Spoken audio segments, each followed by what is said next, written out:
Sales कैसे हो आप सब। आई होप सब बहुत मस्त होंगे।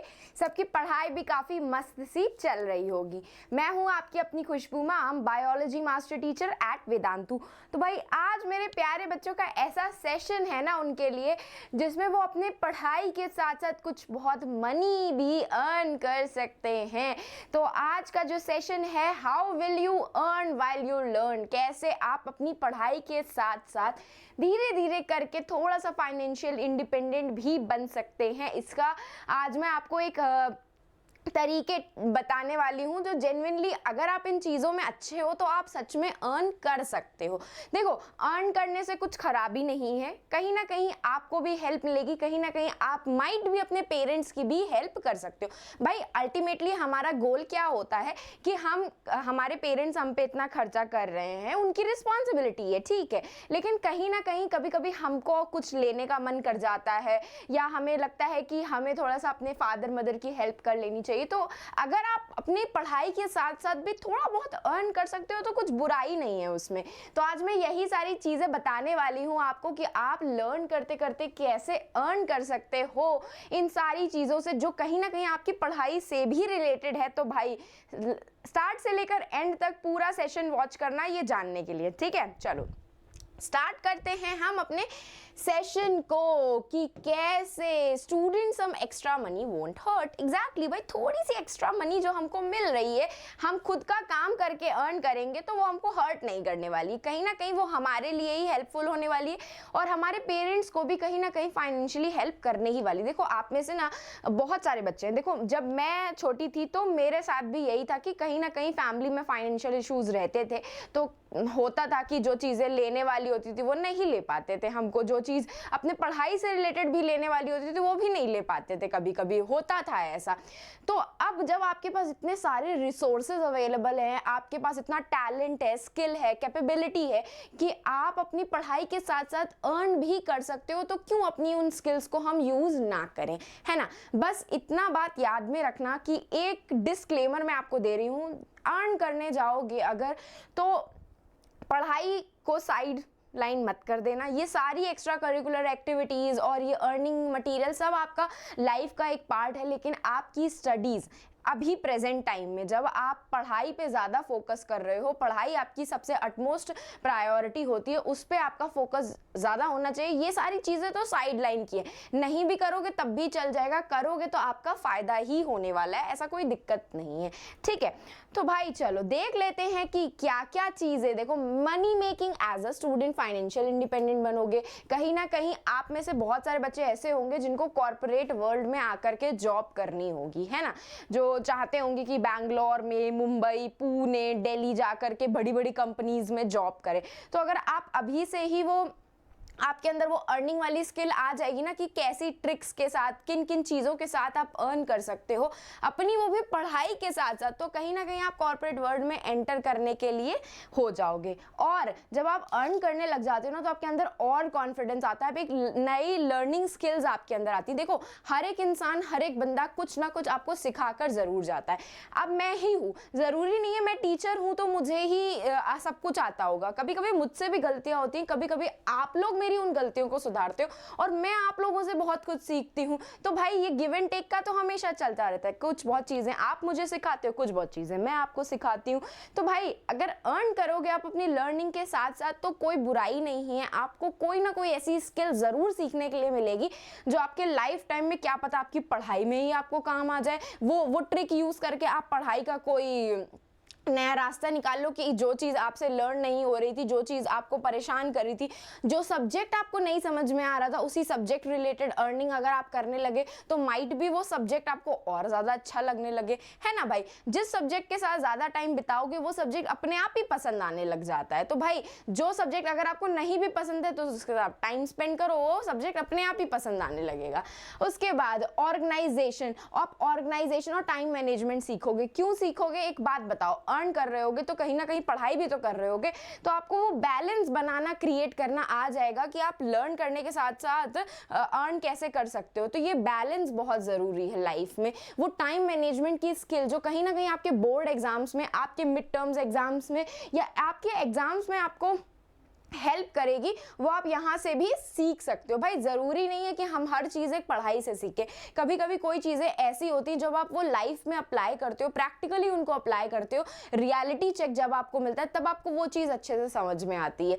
तो यही रीज़न है कि टीचर्स आपको बोलती हैं कि विजुअलाइजेशन करो और क्रिएटिव थिंकिंग करो। क्रिएटिव थिंकिंग से क्या होगा, आपका माइंड ब्रेन जो है ज़्यादा वर्क करेगा। आप जो भी चीज़ें पढ़ोगे उसको विजुअलाइज करके पढ़ोगे तो ज़्यादा अच्छे से समझ में आएगा। अब मैं हार्ट का डायग्राम आपको समझा रही हूँ, वो हार्ट का डायग्राम अगर आपको डायग्राम ही हार्ट समझा रही हूँ मैं आपको, लेकिन आपको डायग्राम ही नहीं दिख रहा है तो आपको हार्ट का फंक्शन या हार्ट कैसे समझ में आएगा।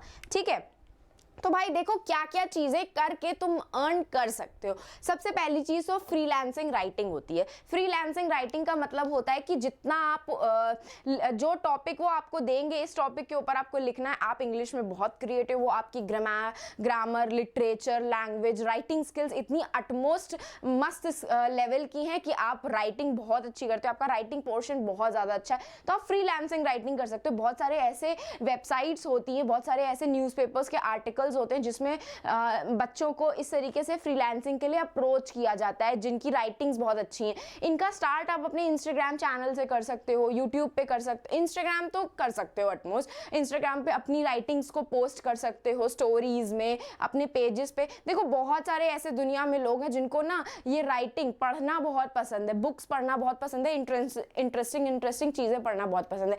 तो अगर आपके अंदर ये हुनर है ना, स्किल है ये राइटिंग का, जिसमें आप एक टॉपिक से अच्छा खासा अपने माइंड से खुद सोच करके अच्छी अच्छी चीज़ें लिख सकते हो, एक इम्पैक्टफुल वोकैबुलरी यूज़ करके सब चीज़ें लिख सकते हो, तो आपके लिए फ्रीलांसिंग राइटिंग तो बहुत अच्छी होने वाली है। ठीक है, उसके बाद दूसरा, बिकम अ ग्राफिक डिज़ाइनर। भाई ग्राफिक डिज़ाइनर जीडी तो आजकल बहुत बूम पे चल रही है। देखो आईटी सेक्टर ऐसा है, ये सारे ऐसे हैं ना कि आपको कहीं ना कहीं ये हेल्प करने ही वाले हैं। देखो ग्राफिक डिज़ाइनर उन बच्चों के लिए बहुत अच्छा है जिनका मन ना कंप्यूटर की चीज़ों में बहुत लगता है, जिनको वीडियो गेम्स बहुत पसंद हैं, जिनको कोई ना कोई क्रिएशन करना पसंद है, वो भी कंप्यूटर का यूज़ करके। आप लोगों ने HTML पढ़ा है, C++, जावा, ये सब चीज़ें आप अपने कंप्यूटर के सब्जेक्ट में पढ़ रहे होगे कहीं ना कहीं। तो आप ये नई स्किल सीख करके ग्राफिक डिज़ाइनिंग का कोर्स करके अपने पार्ट टाइम में और ग्राफिक डिज़ाइनिंग सीख सकते हो, है ना। सीख सकते हो कि नहीं सीख सकते हो, भाई कोई बुराई नहीं है। आप अपना यूट्यूब चैनल ओपन करके वहाँ पे डिज़ाइनिंग अपनी शो कर सकते हो कि आप किस तरीके से इतनी अच्छी अच्छी डिज़ाइंस बनाते हो। लोगों को ना ये सब चीज़ें बहुत अट्रैक्ट करती हैं, हम जैसे जो लोग होते हैं उनको बहुत अट्रैक्ट करती है। तो अगर आप ये सब चीज़ें करना जानते हो तो आप ज़रूर अर्न कर सकते हो, कुछ बुराई नहीं है। और कहीं ना कहीं कंप्यूटर की स्किल्स है तो आपको एक नया टूल सीखने के लिए मिलेगा, तो वो टूल अगर आपको सीखने के लिए मिल रहा है तो वो सीखी हुई चीज़ कभी भी आपसे दूर नहीं होगी।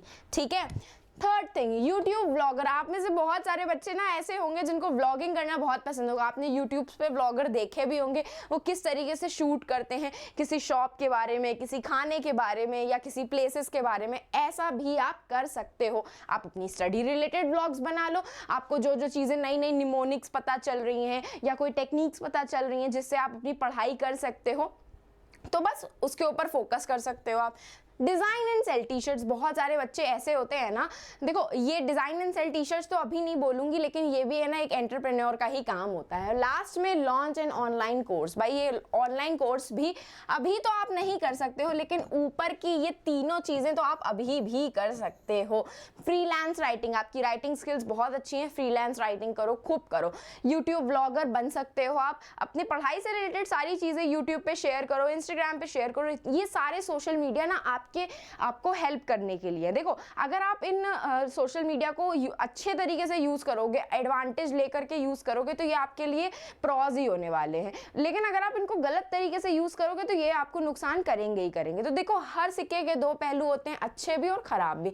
अच्छे को अच्छे से यूज़ करोगे तो वो आपके लिए अच्छा ही रहने वाला है। नेक्स्ट, आप एक ट्रांसलेटर बन सकते हो। अगर आपको कोई लैंग्वेज अच्छी आती है तो आप इंग्लिश से फ्रेंच वाले ट्रांसलेटर या फ्रेंच से इंग्लिश ट्रांसलेटर या कोई भी एक पर्टिकुलर लैंग्वेज जो आपको बहुत अच्छे से आती है, आप उसको हिंदी में कन्वर्ट करने वाले ट्रांसलेटर वाली जॉब्स अप्लाई कर सकते हो। वॉइस ओवर आर्टिस्ट पता है क्या होते हैं? जो कार्टून्स वगैरह नहीं होते, कार्टून्स की आवाज़ कहाँ से आती है भाई? वो ह्यूमन्स ही आवाज़ होते हैं। अगर आपकी आवाज़ बहुत अच्छी है ना, आप डिफरेंट तरीके की आवाज़ निकाल सकते हो, मिमिक्री कर सकते हो किसी चीज़ की, तो भाई ये तो आपके लिए मस्ट बेस्ट जॉब होगी। देखो, जॉब और अर्निंग वहाँ अच्छी लगती है जहाँ पे आपके मनपसंद का काम होता है। तो भाई पढ़ाई के साथ साथ ये छोटा मोटा काम करना तो चल जाता है, ठीक है। बिकम अ कैलीग्राफर, किसी की हैंड राइटिंग बहुत अच्छी है, मस्त खतरनाक हैंड राइटिंग है, ड्राइंग बहुत अच्छी आती है, पेंटिंग अच्छी आती है, तो भाई अपनी पेंटिंग्स को, अपनी कैलीग्राफी को पोस्ट करो इंस्टाग्राम पे। जब आपके वो पोस्ट लोग देखेंगे ना तो आपसे इंस्पायर ज़रूर होंगे। और इतने छोटे छोटे बच्चों से, मेरे प्यारे बच्चों से अगर कोई इंस्पायर हो सकता है तो इससे बड़ी अच्छी बात और प्राउड आपके लिए और क्या ही हो सकता है कि आपसे आसपास के लोग इंस्पायर हो रहे हैं। हम लोग यूजुअली दूसरों को देख करके इंस्पायर होते हैं, आपको देख करके, इतने छोटे प्यारे से मेरे 9th और 10th क्लास के बच्चों को देख करके कोई इंस्पायर हो सकता है, तो इससे ज़्यादा प्राउड मूवमेंट आपके लिए मुझे नहीं लगता क्या होगा। Online paid survey, startup blog, government of India ने ना, यूजीसी ने बहुत सारे ऐसे अर्न विद लर्न वाली ऐसी वेबसाइट्स निकाली हैं, चीज़ें निकाली हैं जिससे आप ये सारी फ्रीलांस राइटिंग, व्लॉगिंग और कैलीग्राफिक वाले और ये सारे क्या था, ट्रांसलेटर बनना, वॉइस ओवर आर्टिस्ट, ये सब आप वहाँ पे कर सकते हो, जिसमें आपको मतलब आपके लेवल जितना अमाउंट अर्न हो जाएगा। लेकिन हाँ, यहाँ पे मैं एक पॉइंट ज़रूर मेंशन करूँगी, अर्न कर रहे हो इट्स ओके, लेकिन अपनी लर्निंग को कभी मत भूलना। सबसे पहले आपकी प्रायोरिटी आती है आपकी पढ़ाई। अगर वो सफ़र कर रही है तो ये किसी काम का नहीं है। अगर वो सफ़र नहीं कर रही है, आप उसका बैलेंस बना रहे हो, तो बस ये आपके लिए आगे चल के बहुत हेल्पफुल होने वाला है। तो बस क्या करना है, अर्निंग और लर्निंग को बैलेंस रखना है, और ये सारी चीज़ें आप सच में कर सकते हो अगर आप इन सारी चीज़ों में बहुत अच्छे हो, ठीक है। तो भाई अगर सेशन पसंद आया हो तो एक बार फटाक से सेशन को लाइक कर दो, चैनल को सब्सक्राइब कर दो, और ये है टेलीग्राम चैनल का लिंक, जिसका जो लिंक है आपके सेशन के डिस्क्रिप्शन बॉक्स में अवेलेबल है। आप उसको ज्वाइन कर सकते हो ताकि आपको जितने भी मेरे सेशंस के नोटिफिकेशन है टाइम टू टाइम मिलते रहे। और साथ साथ में ये है मेरा इंस्टाग्राम का अकाउंट जहाँ पे आप मुझे फॉलो कर सकते हो। कोई भी गाइडेंस अगर सपोर्ट आपको चाहिए तो आपको मैं वहाँ पे अवेलेबल रहूँगी, मैं आपकी हेल्प करने के लिए बिल्कुल रेडी हूँ। एंड ये है आपके सारे फेवरेट मास्टर टीचर्स के अपने अपने शॉर्ट्स के चैनल, जिसमें मेरा शॉर्ट का चैनल है Vedantu 9th and 10th biology, जिसमें मैंने सीरियसली आपके 9th और 10th दोनों के ही academic and even general topic को 60 सेकेंड्स में समराइज अप किया है। तो भाई 60 सेकेंड्स में अगर आपका रिविजन हो रहा है तो कुछ बुरा ही नहीं है, जल्दी से जाओ और इनको भी सब्सक्राइब करो। तो अब हम फिर मिलेंगे चलते चलते अपने ऐसे ही नेक्स्ट अमेजिंग से सेशन में। तो bye bye and take care.